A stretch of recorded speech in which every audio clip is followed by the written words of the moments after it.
Occasional rain, even some thunderstorms tonight, according to the WVTT Severe Weather Action Team. Low temperature tonight, 59 degrees. Those rain showers should be alleviating some of the drought conditions, Alexa. Yeah, and I think it's going to be a nice, gorgeous weekend after those thunderstorms roll through. Yep. So, but we'll continue to keep an eye on the storms, both here on television, on News Channel 25, and over on the radio on News Radio 96.7 WVTT.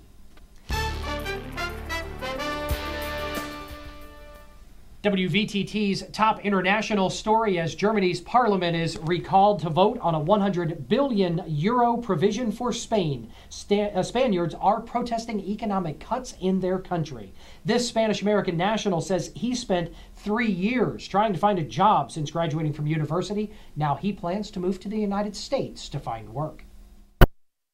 It's been hard. I've had internships, very low paid. I've had to work for free. I've lived abroad, finding a job there, doing a voluntary project, did a temporary job here, but once again, out without nothing.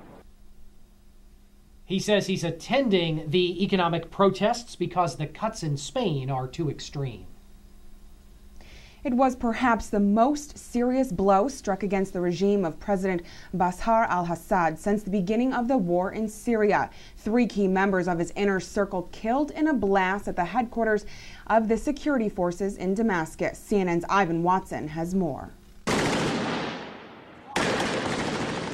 As Syrian rebels battled government forces in the streets of Damascus for the 4th straight day on Wednesday, stunning news emerged on Syrian state TV that a suicide bomber struck the national security headquarters. In one fell swoop, top security officials killed. The defense minister, General Daoud Rajha, the president's security advisor and deputy vice president, Hassan Turkmani, and last but not least, Deputy Defense Minister Asif Shaukat, a brother-in-law of the Syrian president. News of the deadly blast sparked celebrations in opposition strongholds, from Idlib province in the north to the southern city of Daraa, where the uprising started 16 months ago. The regime is struggling to show it's in charge, quickly announcing a replacement defense minister and taking to the airwaves, blaming the attack on outsiders. With all the killing that has taken place, the legal responsibility and the political and moral responsibility directly falls upon Arab government, particular Arab governments, and all their intelligence agents. But this week, the government's control of the capital has been challenged like never before, prompting it to deploy armored vehicles in the streets, as well as helicopter gunships that eyewitnesses say keep shooting into Damascus neighborhoods. The fighting has forced residents of the capital to flee flashpoint neighborhoods on foot, as seen here in footage filmed by Dutch television. The plumes of smoke, the sound of gun battles are raging all over the city. People have family and friends living there or do live there themselves, so they are actually quite worried. We saw this morning in the northern suburbs of Damascus, people fleeing the fighting by the hundreds. Wednesday's deadly bombing, as well as what appears to be a coordinated rebel attack throughout different neighborhoods of Damascus, have shattered the image of a government firmly in control of the capital. The regime has been severely wounded, but there are disturbing reports that its armed supporters are lashing out.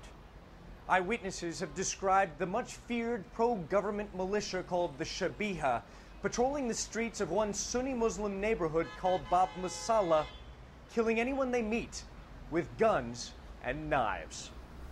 Ivan Watson, CNN, Istanbul. What's in your wallet? Well, apparently for Capital One, it'll be a little less as they prepare to pay a big penalty from their own pocket. Capital One has a huge bill to pay. The Consumer Financial Protection Bureau says Capital One Bank pressured and misled 2 million customers into buying additional products when they opened their credit card accounts. As a penalty, the company's total payout will be roughly $210 million to customers and government agencies. The CFPB says Capital One convinced consumers to pay for add-on products like payment protection and credit monitoring when they activated their cards. Capital One is one of the nation's largest credit card lenders. The CEO of a major financial firm alleges that fraud was undetected at his business for decades. That raises questions about how federal regulators missed it. Mary Snow has the story. This is Russell Wassendorf in happier times as CEO of Peregrine Financial Group. On July 9th, authorities found him in a car near his firm's headquarters in Cedar Rapids, Iowa, after an apparent failed suicide attempt. They say they found a note with a startling admission. In part, it reads, "Through a scheme of using false bank statements, I've been able to embezzle millions of dollars from customer accounts at Peregrine Financial Group Incorporated. The forgery started nearly 20 years ago and have gone undetected until now." That note is contained in a criminal complaint laying out charges against Wassendorf of lying about bank records.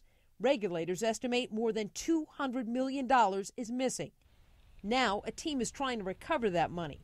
The man in charge of retrieving Wassendorf's personal assets tells us Wassendorf's homes in Iowa and Chicago will be sold, but he's still trying to uncover what the CEO owns.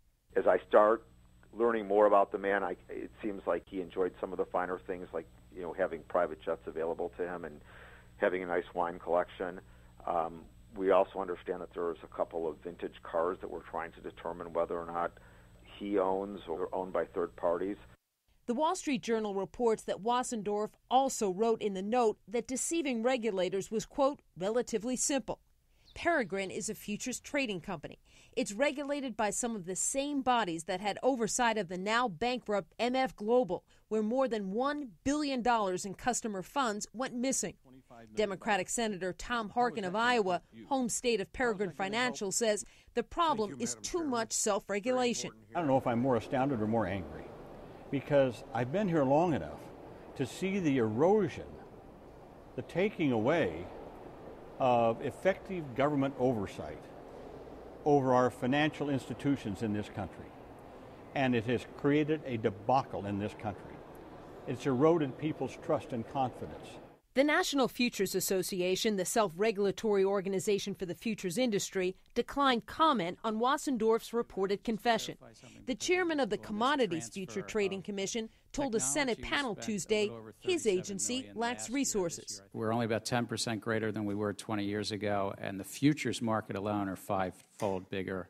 Both the regulatory agencies we just mentioned took enforcement action earlier this month against both the CEO and the company. Wassendorf was scheduled to be in court Wednesday, but his hearing's been postponed until July 27th.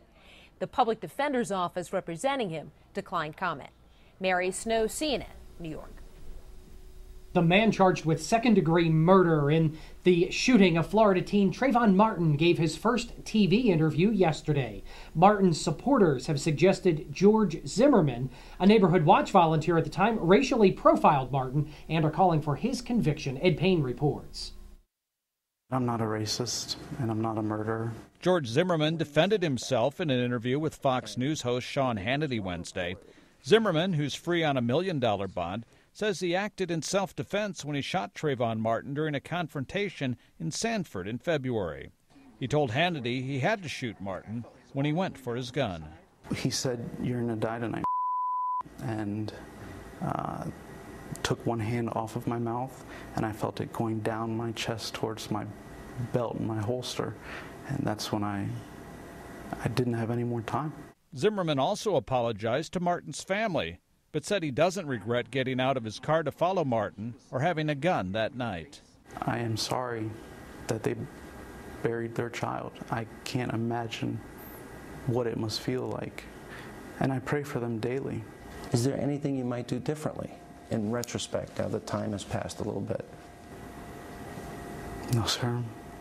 I feel that it was all God's plan, and for me to second guess it or judge it. Martin's father issued this response saying, "We must worship a different God because there's no way that my God would have wanted George Zimmerman to kill my teenage son." I'm Ed Payne reporting. Coming up next on the 6 o'clock report, the fallout continues from the Penn State child sex abuse scandal. Some now calling for a statue of Joe to go. Others, though, are supporting Paterno. Details next on News Channel 25 WVTT.